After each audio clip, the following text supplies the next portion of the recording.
ඉතින් තානාපතිකමක්. ඇයි දෙයියනේ මටම මෙහෙම වුණේ? ඇයි ඔබ වහන්සේලා මට තව මනාප 125ක් ලබා නොදුන්නේ? තව 125ක් තිබුණා නම් මගේ කොකත් ඇතුලේනේ.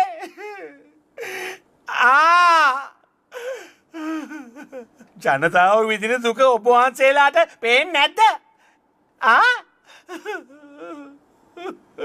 දැන් මං කොහොමද දුක් විඳින ජනතාවට සේවය කරන්නේ?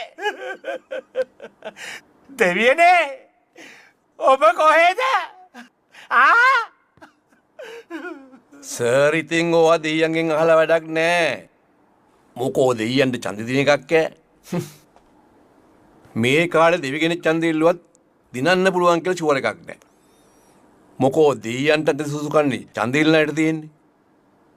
දැන් සර්ගේ පෝස්ට් වල උනත් ගහලා තිබුණේවා සර්ගේ චරිතය ඇතුලේ නැහැනේ.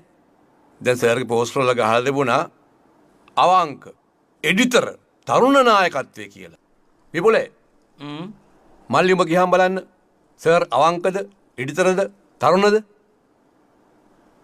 සර් හිටියට කමක් නෑ ඔබ කියහන්. කියනවා. අවංකත් නෑ එඩිටරත් නෑ තරුණත් නෑ. ඇහුනේ? ඔය කන් ඇහෙන්නෙත් නෑ. තරුණ නායකත්වය. ලියන මහත්තයා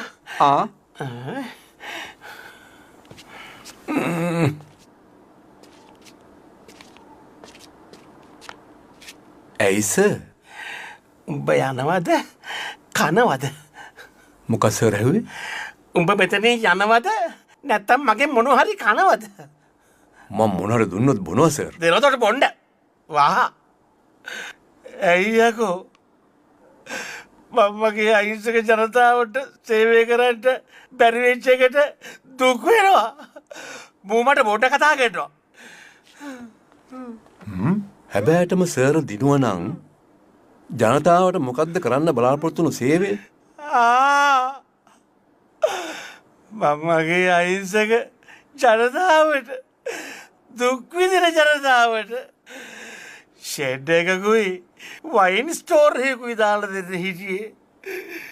ඒක මතක් වෙනකොට මගේ පපුව පැලෙන්න එනවා.